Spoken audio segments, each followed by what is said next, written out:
নমস্কাৰ, মই আজি ভেদাইলতাৰ বিষয়ে ক'ব বিচাৰিছোঁ। ভেদাইলতা আমাৰ অসমৰ চুকে কোণে সকলোতে ভেদাইলতা পোৱা যায় আৰু ভেদাইলতা স্বাস্থ্যৰ কাৰণে যথেষ্ট উপকাৰী।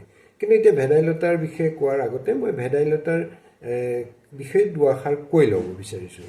ভেদাইলতাৰ বোটানিকেল নাম হ'ল পডাৰিয়া ফয়েটিডা, স্পেচিছ পডাৰিয়া আৰু ফেমিলি হ'ল ৰুবেচিয়া। ভেদাইলতা ইমানেই ঔষধি গুণেৰে ভৰপূৰ যে ইয়াক ভাবিব নোৱাৰি।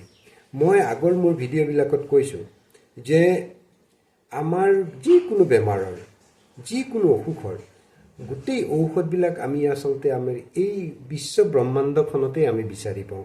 কিন্তু মেইন কথা হ'ল আমি সেই ঔষধবিলাক চিনি নাপাওঁ বা নাজানো যে কোনবিলাক বস্তু খালে কোনবিলাক সমস্যা আমাৰ সমাধান হ'ব। এতিয়া ভেদাইলতাৰ ইমানেই ঔষধি গুণ আছে যিটো নেকি আমি ভাবিব নোৱাৰোঁ। ভেদাইলতাই কেঞ্চাৰৰ পৰা আৰম্ভ কৰি ডায়েবেটিছৰ পৰা আৰম্ভ কৰি বিভিন্ন ৰোগত ভেদাইলতাৰ ব্যৱহাৰ আছে।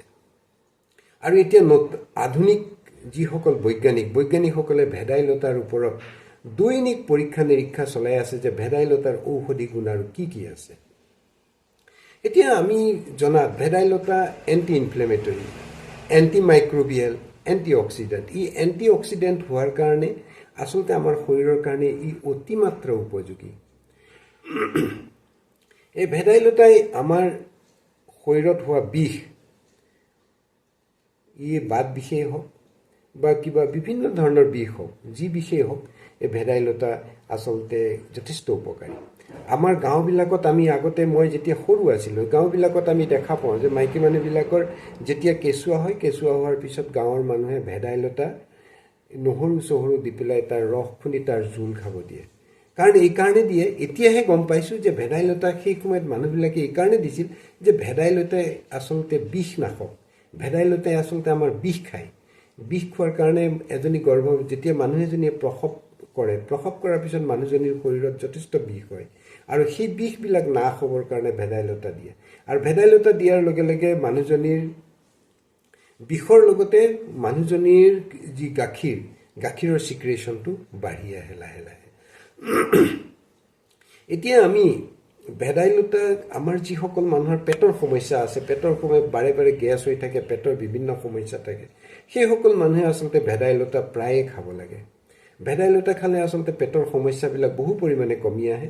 আৰু যিসকলৰ হাওঁফাওঁৰ সমস্যা আছে, হাওঁফাওঁৰ সমস্যা থকা মানুহখিনি আচলতে ভেদাইলতা প্ৰায়ে খাব লাগে। আৰু যিসকল মানুহে স্কিনৰ সমস্যা আছে, যিবিলাক মানুহৰ আচলতে একটাইচিছ বুলি এটা বেমাৰ আছে, যি অতিমাত্ৰা ড্ৰাই স্কিনবিলাক এনেকৈ ফাটি যোৱাৰ নিচিনা হয়, তো একটাইচিছ বুলি কয়। তেনেকুৱা ৰোগীয়ে আচলতে যথেষ্ট পৰিমাণে পানী আৰু ভেদাইলতা খাব লাগে। আৰু যিসকল মানুহৰ ডায়েবেটিছ আছে, ডায়েবেটিছ থকা মানুহে আচলতে ভেদাইলতা খোৱাটো অত্যন্ত প্ৰয়োজন। ভেদাইলতা খালে আমাৰ শৰীৰত যিটো ইনচুলিন, যি ইনচুলিনে আচলতে আমাৰ শৰীৰৰ ব্লাড চুগাৰটোক নিয়ন্ত্ৰণত ৰাখে, সেই ইনচুলিনৰ ছিক্ৰেশ্যনৰ মাত্ৰাটো সুন্দৰকৈ ৰাখে ভেদাইলতাই। সেইকাৰণে যিসকল ডায়েবেটিছ ৰোগী, তেওঁলোকে ভেদাইলতা খোৱাটো অতি প্ৰয়োজন। এতিয়া বহাগ বিহুৰ সময়, বহাগত আচলতে আমাৰ অসমীয়া মানুহে 108বিধ খাদ্য খায়, 108বিধ শাক খায়। কিন্তু আজিৰ সমাজৰ যি ল'ৰা ছোৱালী আছে, সেইসকলে 108বিধ শাক চিনিয়ে নাপায়। কিন্তু এই 108বিধ শাক তেতিয়াৰ আমাৰ অসমীয়া বুঢ়া মানুহসকলে এইকাৰণে দিছিল যে ইয়াৰ 108বিধ যেতিয়া লগ হোৱাৰ পিছত ই সাংঘাতিক এক ঔষধ তৈয়াৰ হয় আৰু যিটোৱে আমাৰ শৰীৰৰ প্ৰতিৰোধ ক্ষমতাটো মজবুত কৰি ৰাখে। এতিয়া আমাৰ বহুতে নৰসিংহ নাখায়, বহুত আছে ক'লা কচু নাখায়, কলফুল নাখায়, মানিমুনি নাখায়, শুকলতি নাখায়, পদিনা নাখায়, মাটিগাদুৰি নাখায়, ঢেকীয়া নাখায়। কাৰণ এইবিলাক মানুহে এইকাৰণে নাখায় যে এইবিলাক খালে আমাৰ ষ্টেণ্ডাৰ্ডটো বিল' ষ্টেণ্ডাৰ্ড হৈ যাব নেকি, আমাৰ ষ্টেণ্ডাৰ্ডটো কমি যাব নেকি। কিন্তু আচলতে আমি যি আধুনিক খাদ্য সম্ভাৰ, এই আধুনিক খাদ্য সম্ভাৰ খাই আজি আমাৰ কেঞ্চাৰৰ সমস্যাটো যে দিনক দিনে বাঢ়ি গৈছে, এই কেঞ্চাৰৰ সমস্যাটো দিনক দিনে বাঢ়ি যোৱাৰ মূল কাৰণটো হ'ল আমাৰ আধুনিক খাদ্য সম্ভাৰ। আমি আচলতে আমাৰ নৰ্থ ইষ্টৰ, অসমৰ লগতে এই উত্তৰ পূৰ্বাঞ্চলৰ যি আমাৰ পুৰণি খাদ্য সম্ভাৰ, এই আমি পুৰণি খাদ্য সম্ভাৰ যদি আমি সদায় খাবলৈ আৰম্ভ কৰোঁ, তেতিয়াহ'লে কেঞ্চাৰৰ প্ৰকোপ বহু কমি আহিব। এতিয়া নৰ্থ ইষ্টত যি লেটেষ্ট যি ৰিচাৰ্চ, যি লেটেষ্ট যি পৰিসংখ্যা, এই পৰিসংখ্যাত কেঞ্চাৰৰ সংখ্যাটো বহুত বাঢ়ি গৈছে। এই পৰিসংখ্যাটো বাঢ়ি যোৱাৰ মূল কাৰণটো হ'ল আমাৰ খাদ্য সম্ভাৰ।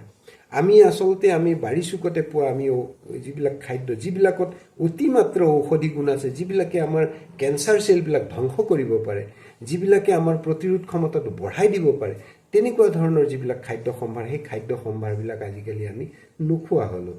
সেইবিলাক খাদ্য আমি খাবলৈ সংকোচ কৰোঁ। সেইবোৰ খাদ্য এতিয়া ক'লা কচু খাবলৈ মানুহে সংকোচ কৰে, ক'লা কচু খাম নেকি, এইটো বিল' ষ্টেণ্ডাৰ্ড ডায়েট। কিন্তু ক'লা কচু খোৱাৰ লগে লগে যে আমাৰ কিমান সমস্যা সমাধান হৈ যাব ভাবিব নোৱাৰি। আমি কলফুল নাখাওঁ। কলফুল, এজন মানুহ যদি এনিমিয়া ৰোগত ভুগি আছে, তেতিয়াহ'লে কলফুল যদি তেওঁ ৰেগুলাৰ খায়, ক'লা কচু যদি ৰেগুলাৰ খায়, তেতিয়াহ'লে তেওঁৰ আচলতে এনিমিয়া সমস্যাটো বহু পৰিমাণে কমি আহিব। মাটিগাদুৰি নাখায়। এতিয়া বহুতে মাটিগাদুৰি চিনিয়ে নাপায়। পদিনা নাখায়, শুকলতি নাখায়। আগৰ মানুহে শুকলতি, কিবা ঘাঁ ফুহা কিবা হ'লে শুকলতি খুৱায়। শুকলতি খালে আচলতে সেই ঘাঁ ফুহাবিলাক শুকাই আহে। ক'লা কচু নাখায়, মানিমুনি নাখায়। মানিমুনিটো আজিৰ ল'ৰা ছোৱালীয়ে চিনিয়ে নাপায়, যি মানিমুনি পেটৰ মহৌষধ বুলি ক'ব পাৰি।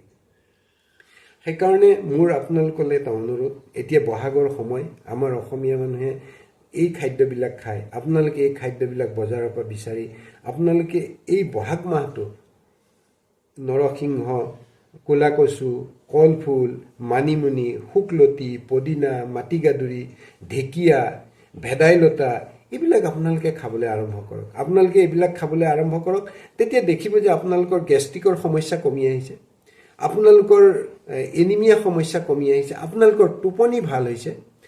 আপোনালোকে ভাবিব নোৱাৰে, শৰীৰত যদি কিবা বিষকোপ হৈ আছে, বিষকোপবিলাক নোহোৱা হ'ব। শৌচত যদি কনষ্টিপেশ্যন আছে, কনষ্টিপেশ্যন নোহোৱা হ'ব। তো ইমানখিনি ঔষধি আমি বাৰীতে বিচৰা বস্তুৰ পৰা যদি পাওঁ, আমি ঔষধৰ পিছে পিছেনো কেলৈ দৌৰি ফুৰোঁ? ঔষধ মই এইটো কোৱা নাই যে ঔষধ নাখাব, কাৰণ ময়ো এজন চিকিৎসক, ঔষধ খাবই লাগিব। কিন্তু ঔষধটো খোৱাৰ আগতে যদি আমি শৰীৰটোক ঔষধ নোখোৱাকৈ সুস্থ কৰি ৰাখিব পাৰোঁ, সেইটোহে আচলতে চবতছে ডাঙৰ কথা। Prevention is better than cure. ধন্যবাদ। আপোনালোক সকলো কুশলে থাকক। আৰু Namaskar. Today I am going to tell about Vedailata. Vedailata, it is a botanical name, Podaria phyta, species Podaria, and family Rubiaceae. Vedailata has anti-inflammatory action, antimicrobial, and antioxidant. It is antioxidant, so it is very much useful for our human body. Vedailata is very much useful. Those who are suffering from pain disorders, they should take Vedailata regularly, whether it is arthritis or rheumatism. Those who are digestive disorders, they should take Vedailata regularly, because Vedailata improve our digestive system. And the respiratory system, those who are the patient of the respiratory problems, they should take Vedailata regularly, including skin problems also. Those who have skin problems, they should take Vedailata regularly, because it is a very good effect on skin. And patients, those who are taking diabetic medicine, they should take Vedailata regularly, and Vedailata improve our insulin secretion, and so our blood level, so our sugar level in blood, it is under control. Thank you.